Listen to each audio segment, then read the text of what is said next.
Coming in at number 10, we have Lisa LaSalle from the alternate universe of Earth 1. Lisa hails from a world intended to be a modern take on the Superman origin story. Smitten with a cute young reporter in her apartment building named Clark Kent, Lisa is initially hurt when it seems that Clark is always running off and avoiding quality time together. Eventually, however, she discovers his Superman costume inside his apartment, and while initially overwhelmed at the idea she'd been interested in a superhero, she eventually would help save Clark's life by distracting this universe's version of General Zod with a crashing truck. All of this goes to show that no matter what universe Superman is in, he can't seem to avoid girls with the initials LL. Coming in at number 9, we have Kathryn Grant. Although best known in recent years as being a major supporting player for Supergirl, Kat Grant initially began as a romantic rival for Lois Lane to try and catch Clark's eye as the newest gossip columnist for the Daily Planet. While going on a couple dates with Clark, eventually they came to see each other as just friends, and while initially hostile with both Lois Lane and Perry White, Kat would go on to become an acclaimed reporter in her own right, and eventually gained her own talk show in Metropolis before somehow getting involved as Lex Luthor's press secretary during his brief stint as President of the United States. Talk about a varied career. Coming in at number 8, we have Luma Lainai, the Superwoman from the planet Starl. In a delightfully goofy story from the early 1960s, Supergirl decides to use the computers in the Fortress of Solitude to find the perfect mate for Superman, because apparently he's been a bit depressed lately. The computers discover a superpowered hero named Luma from the distant planet Starl, and after Superman meets her, the two instantly fall in love. However, this romance wasn't meant to last, as Luma's powers only worked under the light of her planet's blue sun, while the sun of planet Earth was as deadly to her as kryptonite was to Superman. Realizing that Superman needed to be able to protect Earth, the two super lovers realize they can never truly be together, and unfortunately, Luma hasn't been seen in comics canon ever since. Coming in at number 7, we have another unfortunately short-lived romance with Sally Selwyn. After exposure to red kryptonite resulted in Superman's memory getting completely wiped, he found himself hired as a ranch hand on the wealthy Selwyn estate, taking the temporary name of Jim White. While suffering from amnesia, Jim and the owner of the ranch, Sally Selwyn, fell deeply in love. Unfortunately for Sally, after the effects of the red kryptonite wore off, Superman's memories were restored of everything except his relationship with Sally, causing him to unknowingly leave their life behind, and with Sally's heart apparently being forever broken. Man, these early Superman romance stories were pretty brutal on the heartstrings. Coming in at number 6, we have Maxima, the Queen of Almerac. Another character that's since been updated to be a little bit less Superman-obsessed, the original version of Maxima was a warlord queen who wished for the ultimate mate so that her children would be the strongest beings possible to continue ruling Almerac. Deciding that the last Kryptonian fit the bill perfectly, Maxima was outraged when it turns out that Superman doesn't just want to randomly give out his genetics. The two would become frequent combatants ever since, often with a bit of flirty tension, but with Maxima usually choosing to side with the Justice League over other interstellar threats such as Warworld or the Wrath of Brainiac. Coming in at number 5, we have Lori Lamaris, aka that time that Superman dated a mermaid. Born a young child from the secret undersea kingdom of Atlantis, Lori initially met Clark Kent in the original DC Comics continuity that saw him adventuring at a young age as Superboy. Reuniting years later once he'd become a full-fledged Superman, Lori and Clark dated for a time while she posed as a woman in a wheelchair to disguise her mermaid tail. Unfortunately, Lori would later begin to fall for another merman named Ronau, leaving Clark heartbroken, but eventually leading him to fall for another L-named woman, Lois Lane. Coming in at number 4, we have Lana Lang, specifically the version seen on the 2000s live-action television show, Smallville. Introduced as the original high school crush of Clark Kent years before he ever met Lois Lane, Lana Lang was the girl of Clark's dreams ever since he was a little alien boy growing up in Smallville. And while it took a few years for her to eventually discover Clark's superpowered secret, and even though they wouldn't wind up together, Lana was still an incredibly important part of Clark's life in the show, and often found herself having to get saved at super speed without Clark accidentally revealing his identity. Seriously though, how many times can a small-town teenager get kidnapped by supervillains? Coming in at number 3, we have Diana Prince, aka the one and only Wonder Woman. Although most incarnations of these characters wind up falling into the role of supportive friends, there's no denying that Superman and Wonder Woman have definitely shared some sparks over the years. Both being incredibly powerful superhumans that understand each other's heroic line of work, it makes sense why these two inspiring leaders of the Justice League will occasionally wind up together, whether it's a short-lived romance before finding who they're truly meant to be with, as in the New 52 universe, or lifelong companions, as seen in Kingdom Come. Whatever the case, romantic or platonic, Superman and Wonder Woman will always have each other's backs. Coming in at number 2, we have Jay Nakamura, the boyfriend of the next generation Superman, Jonathan Kent. When it comes to dating adventurous journalists and reporters, apparently the Kent family is like father, like son, as Jonathan Kent's primary love interest so far is the independent journalist Jay Nakamura. Initially meeting when John accidentally revealed his secret identity during a rescue attempt, Jay has some mild superpowers of his own, capable of phasing through solid matter, and runs his own independent reporters network and fights for truth and justice in his own unique way. Endlessly supportive of all the stress that John is under as the new Superman of planet Earth, Jay is one of the best DC characters of the last few years, and hopefully will continue to be a key ally of John's for many years to come. And finally, coming in at our top spot, we obviously have to go with Lois Lane. The definitive and most iconic love interest in perhaps all of comic book history, Lois Lane has evolved over the years from being a frequent damsel in distress to being a key ally in Superman's mission to protect the DC Universe and the planet Earth. A daring reporter with a fiery passion for justice, Lois Lane is exactly the type of inspiring woman that Clark Kent needs in his life, and throughout all the many cartoons, live-action adaptations, and other versions of the characters, somehow Superman and Lois Lane always seem to find each other. Coming in at number 10, we have Dr. Pamela Isley, aka Poison Ivy. While this plant-based villain is best known these days as being the healthiest relationship Harley Quinn has ever had, in many early Batman adventures, Ivy had her eye set on the very man trying to stop her schemes. And while there are a few storylines where this attraction was more than one-sided, for the most part, this relationship mostly consisted of Poison Ivy kissing Batman to mind control him and aid in her plant-based plans. And since that's not exactly the most romantic of circumstances, Poison Ivy is going to have to stay as an honorable mention on this list. Coming in at number 9, we have Dina Drake, aka Black Canary. While more closely associated with Green Arrow and the Birds of Prey in the mainstream DC universe, in the highly controversial Frank Miller book All-Star Batman and Robin, Batman and Black Canary let the sparks fly. Literally. After a fight against some henchmen on the docks of Gotham Harbor that sees both costume vigilantes backed into a corner, Batman lights the goons on fire with a Molotov cocktail. Then, with the docks still burning, Black Canary and Batman succumb to their urges and decide to get freaky on a burning pier.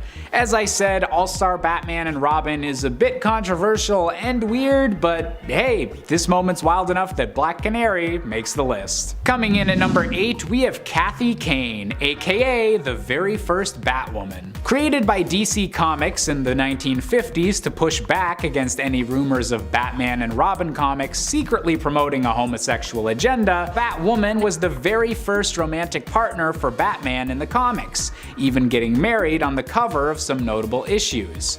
And while Batwoman has over the decades been fleshed out into becoming a character worthy of standing on her own, this original romance was basically just copy and pasting a lady version of Batman for him to marry so that everyone knew that Batman liked girls. Oh, comic books. Coming in at number 7, we have Silver St. Cloud. A wealthy socialite that became one of Bruce Wayne's primary love interests during the 1980s, Silver was initially only dating the playboy persona Batman puts up as a disguise, but was smart enough to eventually figure out that her boyfriend was actually the Caped Crusader. And while this revelation would eventually lead to the two breaking up, as Silver couldn't bear to see Bruce going off into dangerous situations every night, the two still had a close bond until her tragic death years later at the hands of a serial killer supervillain, because, of course, Batman's history wasn't dark and depressing enough. Coming in at number 6, we have Diana Prince, aka the iconic Wonder Woman. That's right, despite the potential awkwardness of an office romance happening within the Justice League, there have been a few occasions where Wonder Woman and Batman have shown an attraction to each other as more than just friends in the main DC universe, including a moment where they almost kissed on the battlefield against the hordes of Gehenna, but ultimately decided against it as both of them were already in committed relationships at the time. Nevertheless, alternate universe takes like the animated Justice League show have continued to showcase a more flirty side of these two heroes' relationship, and even if they don't wind up together, Wonder Woman and Batman will always have each other's backs. Coming in at number 5, we have Vicky Vale, a reporter for the Gotham Gazette. During an era of DC Comics in which Lois Lane was becoming increasingly popular, Batman was also given a journalist love interest under the name of Vicky Vale, but unfortunately wouldn't be as long-lived or unique as Lois and Clark's love. Nevertheless, Vicky is still a fan favorite in some circles, and notably appeared as Batman's main love interest in the original Tim Burton Batman movie. And hey, if Vicky's good enough for Hollywood, she's good enough for this list. Coming in at number 4, we have Talia al Ghul, the daughter of the Demon. The daughter of the immoral Batman villain Ra's al Ghul, Batman and Talia have found themselves in a forbidden romance over the years, attracted to one another despite the war Batman constantly fights against Ra's al Ghul's plans. To further complicate their relationship, Talia and Bruce actually have a son together in the form of Damian Wayne, who was created in secrecy through the couple's genetic material and was only revealed to his father at the age of 10. Talia and Bruce haven't been romantic together in many years, but considering Ra's al Ghul is still a dangerous villain, and they still have a son together who operates as the latest Robin, Talia and Bruce's paths will definitely cross again in the future. Coming in at number 3, we have Rachel Dawes from the Christopher Nolan Batman trilogy. Portrayed by Katie Holmes in Batman Begins and Maggie Gyllenhaal in The Dark Knight, Rachel was this version of Batman's supposed true love, the person that he hoped to someday share a life with once he'd finished his mission as Batman. Unfortunately, this love story would end in tragedy during the events of The Dark Knight, as Rachel was murdered in an explosion by the Joker after tricking Batman into rescuing the wrong person, also causing the birth of the villain Two-Face. Rachel's death would haunt Bruce for the rest of the trilogy, showing just how tragic the Batman's love life could become. Coming in at number 2, we have Selina Kyle, aka Catwoman. Originally just a cat burglar in a slightly more elaborate costume, Catwoman terrorized Gotham City for a while as her heists grew more and more elaborate, and continued to be foiled by the Batman. Over the years, however, their flirty dynamic would expand as Selina began to become more of an anti-hero than an outright villain, to the point that Batman and Catwoman were even set to be married for a long time. And while comic book shenanigans might have complicated their relationship lately, Batman and Catwoman are still one of the best pairings in all of DC Comics. And finally, coming in at our top spot, we have Andrea Beaumont, aka the Phantasm.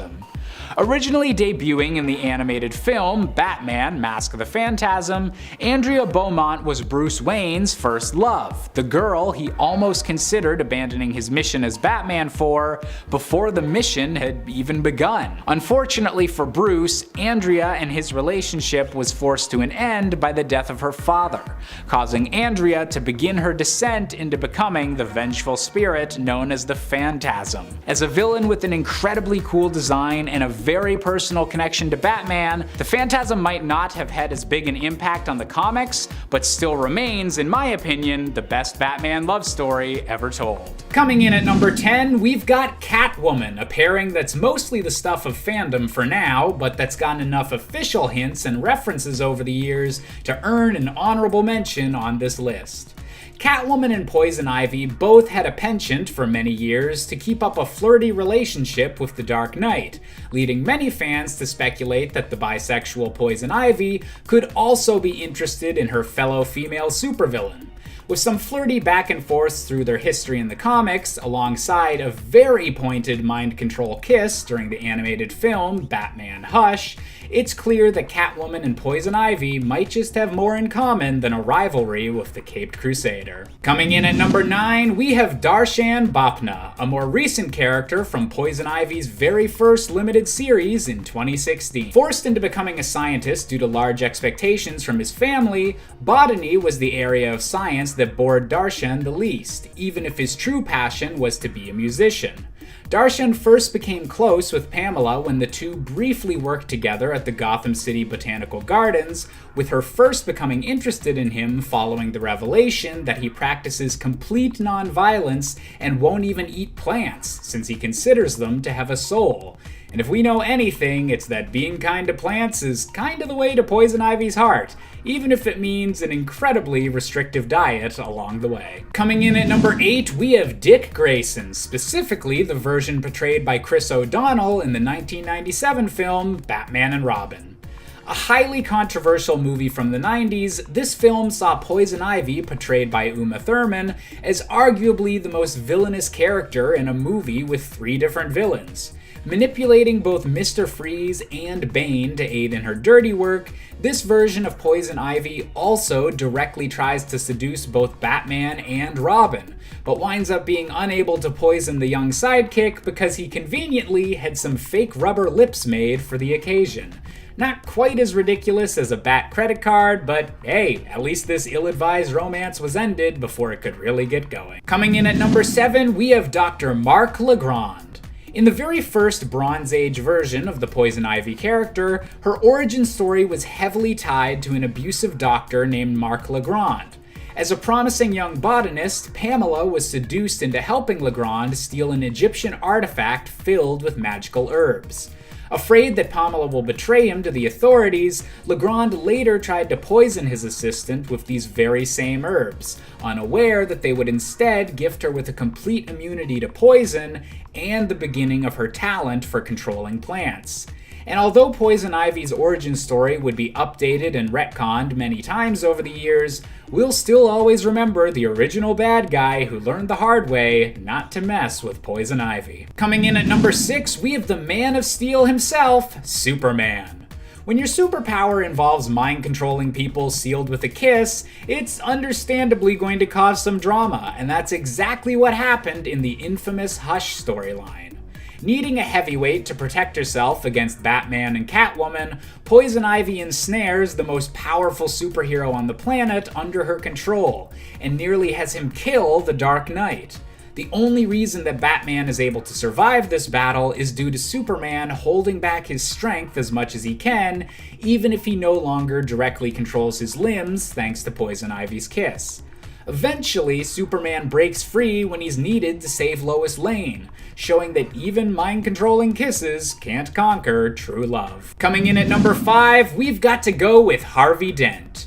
One of the best things to ever happen to Poison Ivy as a character was her rise in popularity due to Batman the Animated Series, and her very first episode in that show is a great example as to why. Introduced as the beautiful new girlfriend of District Attorney Harvey Dent before his tragic turn into Two-Face, Harvey Dent soon finds himself in a coma after a particularly deep kiss from Pamela.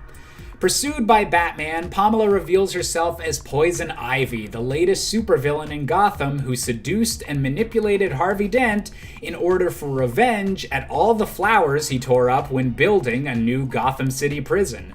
In an ironic twist, this very same prison is where Poison Ivy would end up after her scheme failed and her true colors were revealed. Coming in at number 4, we've got the tragic romance of Poison Ivy and Clayface. While many of the entries on this list so far have featured Ivy manipulating people, the most heartbreaking betrayal of this nature might be the time she made Clayface fall in love with her. While the shape-shifting villain was stuck inside Arkham Asylum, Pamela made him believe they were genuinely in love and married, and Clayface spent much of his time dreaming of seeing his wife again. Unfortunately, Batman would eventually need to let him know the truth, that Poison Ivy was controlling him not just with seduction, but with seeds implanted within his clay body, breaking Clayface's heart with the ultimate betrayal that he wasn't really in love after all. Coming in at number 3, we have the Dark Knight himself, Batman. While Poison Ivy has definitely flirted with the Caped Crusader less often in recent years, in many early Batman adventures, Ivy had her eyes set on the very man trying to stop her schemes. And while there are a few storylines where this attraction was more than one-sided, for the most part, this relationship mostly consisted of Poison Ivy kissing Batman to mind control him and aid in her plant-based plans. Luckily, by this point, Batman usually has several antidotes for each of his villains' various chemicals of choice, but it's still notable just how many times in the past Batman's had his brain wiped by a vine-controlling redhead. Coming in at number 2, we have the Floronic Man. A supervillain connected to the Green, a primordial energy source connected to all plant life on the planet, the Floronic Man fulfills the same role as Marc Legrand did in some version of Pamela's origin story, experimenting on her as his assistant and turning her into a plant-human hybrid similar to himself. In a notable storyline, he almost managed to use some of Poison Ivy's DNA to create the ultimate plant life form between the two of them, but resulted in Pamela changing her mind and allying herself with Batman in order to defeat the plant-based monster with electricity, destroying the villain once and for all, or at least until he was reused as a villain for a new Swamp Thing series. And finally, coming in at our top spot, who else could it be but Harley Quinn?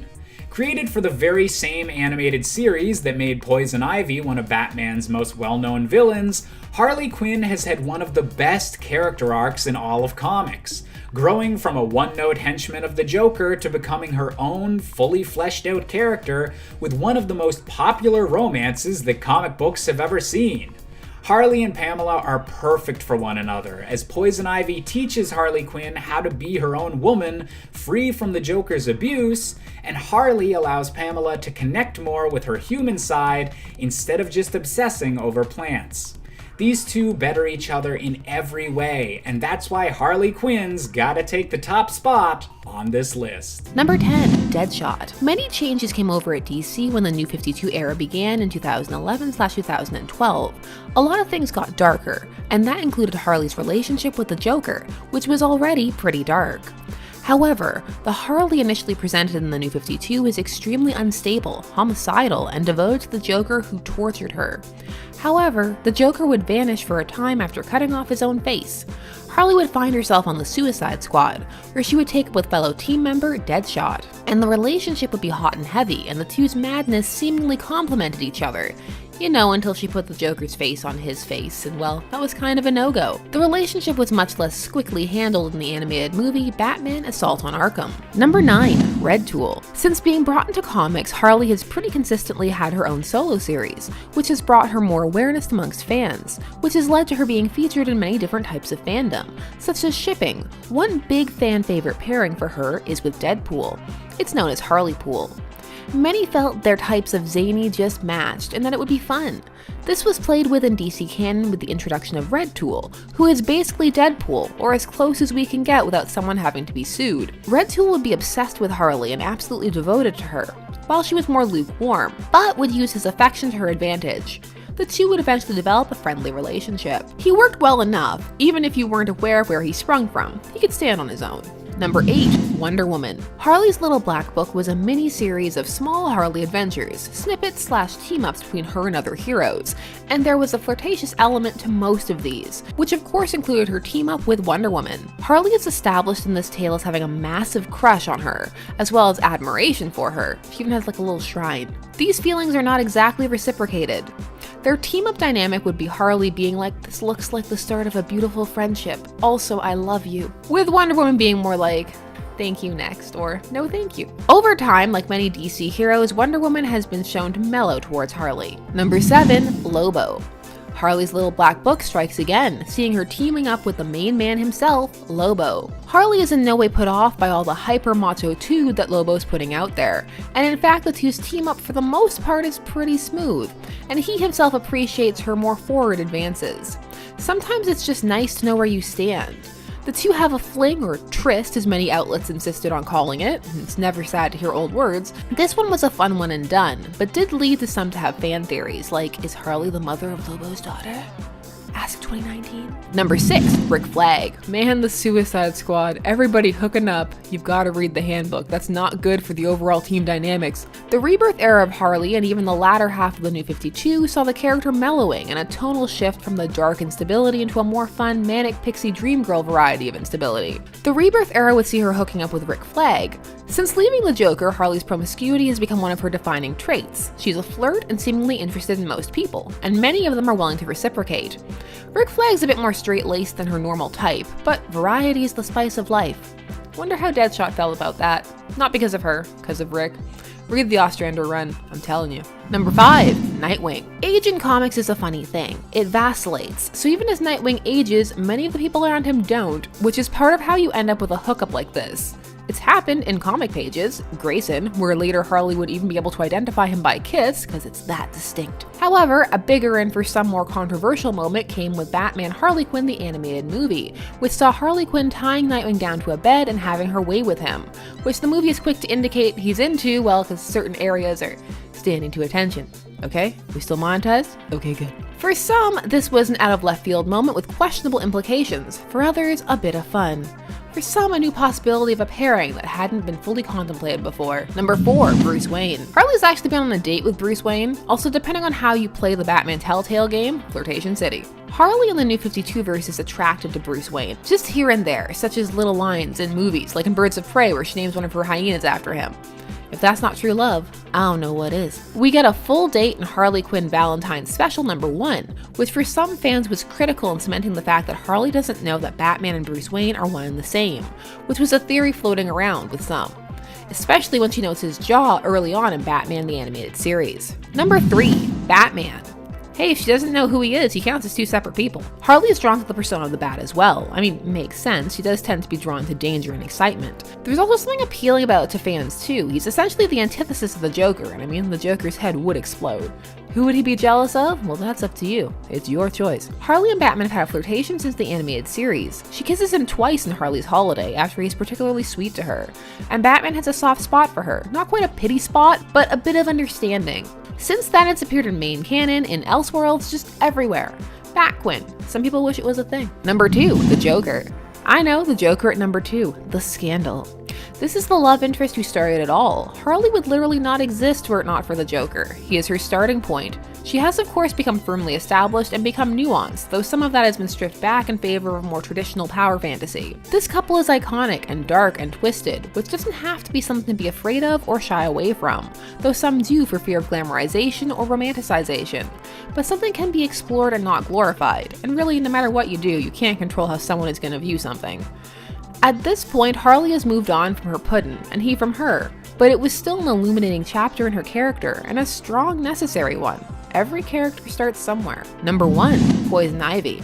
Now, Poison Ivy and Harley's relationship has actually been hinted at for quite some time, but you know, the 90s, gotta keep some things subtext. I mean, who doesn't hang out with their friends without pants? That's what friendship is all about.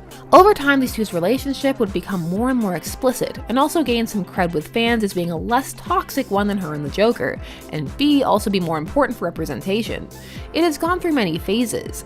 Marriage in alternate universes, or on again off again in the main verse. Surprisingly thoughtful in her animated show, not because of anything particular, but just the overall comedic tone that show has. Sometimes it gets pretty deep. For some, this is their endgame couple, but with Harley on the prowl, that remains to be seen. Starting us off in at number 10, Alicia Hunt. We're starting off our list by diving into cinematic adaptations of the Joker, beginning with 1989's Batman film. In it, we see the first significant romantic interest for the Joker, played by Jack Nicholson. Her name is Alicia Hunt. She is an extremely vain, blonde-haired, blue-eyed fashionista and model. She was even on the cover of Vogue once. When she first met the Joker, he was still Jack Napier, in this universe, a man who worked for her boyfriend, crime boss Carl Grissom. Jack was Grissom's top enforcer and had an affair with Alicia. When Grissom found out, he sent his thugs after Jack, who survived their attack but then fell into a vat of chemicals, transforming him into the Joker. He would kill Grissom and kidnap Alicia, whose face he scarred with sulfuric acid, then made her wear a porcelain mask. The Joker would call her his masterpiece.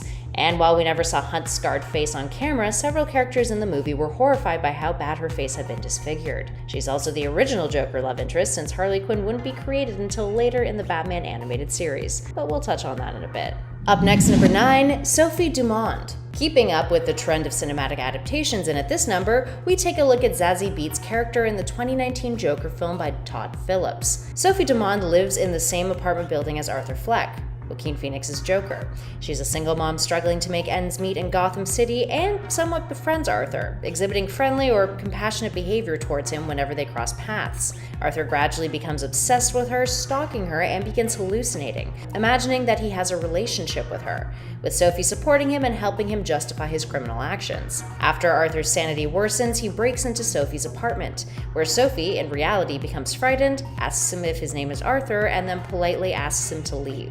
And he does. And at number 8, Old Rich Ladies. Actually though, in 1990's Gotham by Gaslight, we're introduced to a 19th century Gotham City, where Bruce Wayne becomes Batman, hunting down Jack the Ripper. The Joker of this reality, which is known as Earth 19, is a serial killer himself, and marries wealthy elderly women, who he then murders for money. Their money, that is. By the time we're introduced to him, he's already killed at least 10 women by poisoning them with strychnine, a highly toxic, colorless, and bitter crystalline alkaloid, commonly used as a pesticide. This poison would cause his victims to have muscular convulsions and then die by asphyxiation.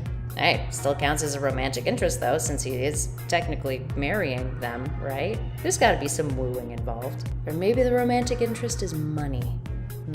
Moving on to number 7, the Gotham Mayor. Another Elseworlds alternate version of the Joker and their love interest in at this number. So, Batman Thrill Killer is a mini-series that was released in 1997 and featured a female version of the Joker named Bianca Steeplechase. It's a world that is set in 1961 at a transitionary period in time, the dawn of the sexual revolution and the Vietnam War. Bianca was the nemesis of Batgirl and Robin, a gangster who poisons Robin, abducts and tortures Bruce Wayne, and to top it all off, she's also the mayor's wife. But that is just a performative act, because her real main squeeze is the Earth 37 alternate version of Harley Quinn. Moving on to number 6, Evelyn Dent. Evelyn Dent, aka Three-Face of Earth 3, is a vigilante with multiple personality disorder. Before her crime-fighting days, Dent met the man who would become the Jokester, aka the Joker of Earth 3, in high school, and they happily dated for a long time before Dent mysteriously disappeared.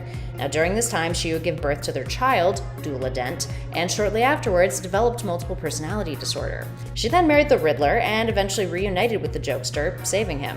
2 of her personalities hated him, but eventually, after working with him for a while, all 3 personalities fell in love with him. What a charmer. And at number 5, Thomas Wayne's Batman. Next up, we've got the Joker of the Flashpoint timeline, Martha Wayne, and her husband, Thomas Wayne, aka Batman of this universe. In this altered timeline, Joe Chill murders Bruce Wayne the child rather than Papa and Mama Wayne. Traumatized by her son's murder, Martha Wayne is pushed over the edge and eventually becomes the Joker, whereas Thomas Wayne, her husband, tracks down Joe Chill and beats him to death. thus prompts Thomas to become Batman, and the two become arch enemies. She's got a funny way of showing Thomas affection though, from shooting his daughter-like figure Catwoman and paralyzing her from the waist down, to slitting open Chief Gordon's throat. She torments Thomas in any way that she can. Moving on to number 4, The Unnamed Wife. The Unnamed Wife is a blonde woman who appears to be the Joker's spouse prior to him becoming the Joker in The Killing Joke. Now, we never learn her name. All we know is that she's pregnant with his child and that her and the Joker live in poverty. He quit his job as an engineer in The Killing Joke to become a stand-up comedian, only to fail and struggle so badly financially that he turned to crime in order to support his family. He ends up taking a job on a heist that leads to him becoming the Joker, falling into a vat of acid when trying to hide from Batman. His wife dies in a freak household accident along with his unborn child. That, combined with the whole falling into a vat of acid thing, drove him insane. I mean, I don't really blame him for that. In the Killing Joke animated film, the unnamed wife actually gets a name, Jeannie. Sometimes the unnamed wife in the Killing Joke comic is also referred to as Jeannie. Jeannie in the animated film is also pregnant with the Joker's unborn child and is a bit more supportive of his career ambitions, despite the lack of money that is brought in from it. Her death also is a freak accident from an electrical appliance. Moving on to number 3, Batman. Oh, it's not just a fanship, we swear. For decades, there has been a reading of Batman's comics from a queer perspective. I'm sure you've all heard of the homoerotic subtext that early Batman comics contained. Combine that with the overly complex and increasingly toxic relationship and obsession with Batman that the Joker has, and there's a whole lot that can be read into. Don't think there's any romantic or sexual tension between these two? Well, the Joker has said otherwise. Quite literally. The Clown Prince of Crime has confessed his love for Batman on numerous occasions. It happens in Batman White Knight when the Joker confesses he sees their relationship as romantic. In The Dark Knight Returns, the Joker refers to Bats with affectionate pet names, and even states that he loves the vigilante for keeping count of his victims. The author of that one, the iconic Frank Miller, would call their relationship a sadomasochistic nightmare, and that the Batman and the Joker satiate their physical urges with fighting each other. And in recent times, when Batman was supposed to get married to Catwoman, Joker went out of his way to knock off Bruce's bride-to-be, or at least try. He lures her into a church and shoots her in the stomach. Then he admits to her that he loves the Caped Crusader and has a constant longing for Bats to defeat him. He also expresses his confusion as to why Batman always chooses Selina over him and other villains. She's like, it's because I'm pretty. She's not wrong. You're pretty too, Joker, though. You're pretty too. Don't beat yourself up. Just because you're a little pale, your hair's a different color, it's, you're beautiful too. And at number 2, Punchline. Punchline is the new lady in the Joker's life. First appearing in Batman Volume 3, Issue 89 from April of 2020, Punchline was hired by the Joker to be one of his underbosses. The Joker describes her as the funniest gal he's ever met in his life. She knows a trick with a rusty saw that, really, I quote, puts the boys in stitches. If they survive, of course. Now, one of her creators has stated that the character is intended to be an anti-Harley Quinn. She's a silent and intimidating serial killer, and the Joker genuinely seems to care about her, something he never earnestly showed for our next number. And at number 1, no surprise here, Harley Quinn. First created in 1992 for the Batman the Animated Series, Harley is one of those odd characters who debuted outside of the comics initially. Harley was created to be a new supervillain on the show, and a romantic interest and accomplice of the Joker's. Really, she was his sidekick, a role she easily fell into moving forward in the comics and in other media. She would make the transition to panel in 1993 in the Batman Adventures issue 12. Now, for a very long time, Harley was only associated with the Joker. Her relationship with the Clown Prince of Crime was one of the sole identifiers of the character. Even her photo on her Wikipedia page has the Joker in it. That's how entangled her identity was in his. These days, it is very different. She's got her own solo series, and she's split from the Joker and dealt with a lot of trauma associated with the past relationship. She almost went back to him a few times too, but she held vigilant. And along with becoming more of an anti-hero herself and turning a heroic leaf, she's turning other leaves too with a new special someone, Poison Ivy. Hence the leaf pun. And at 10, Tina McGee.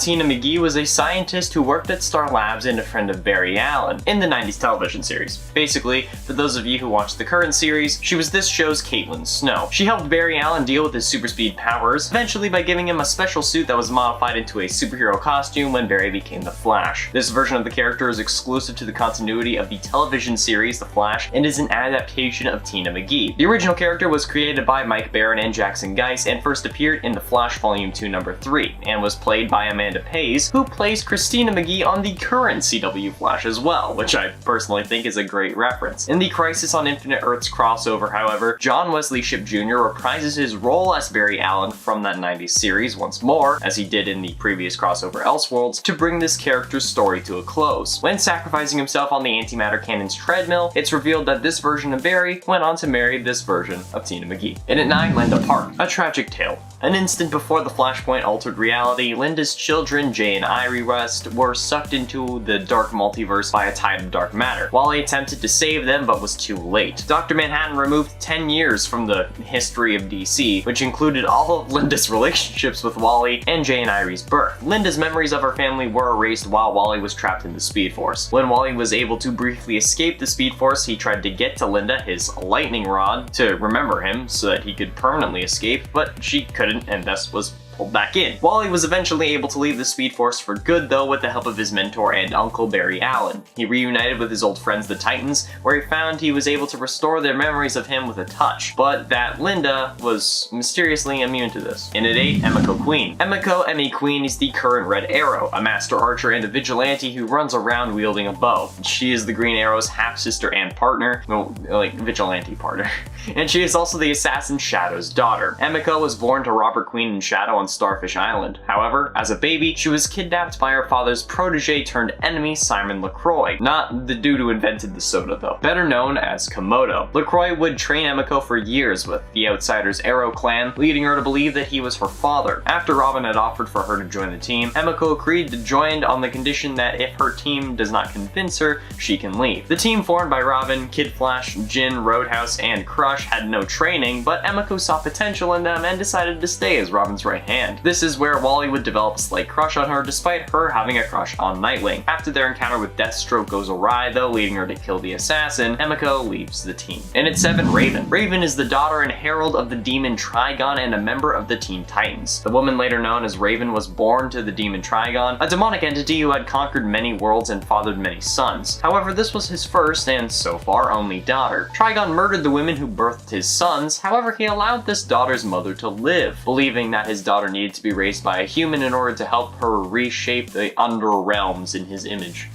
For some reason. Afraid of what Trigon had in store for their daughter, Raven's mother took her and fled to the dimension of Azarath, which was beyond Trigon's reach, where she named her child Rachel. But over time, the monks of the realm trained Rachel to control her powers and overcome her father's influence. And at 6, Mina Dewan. Mina Dewan was a Star Labs scientist who was struck during the Speed Force storm in Central City, giving her superhuman speed. As Fast Track, she worked with the Flash to train a new generation of speedsters to use their powers at Star Labs. After the Speed Force storm on Central City, Dewan was appointed the director of the new Speed Force testing center in Star Labs. When the Flash and August came to visit, she revealed that she had also been struck by lightning during the Speed Force storm and had gotten similar powers. She started working with the Flash to train a new generation of speedsters. She took on the name of Fast Track, and after talking to the Flash and training the speedster Avery Ho, they ran into Iron Heights to check on 3 speedsters the Flash and August had apprehended. When there, they found August injured on the floor, and the other speedsters slaughtered on the ground, having gotten their speed taken from them. August told them that it was all Godspeed's work. I am the god of speed. Halfway through and at number 5, Jesse Wells.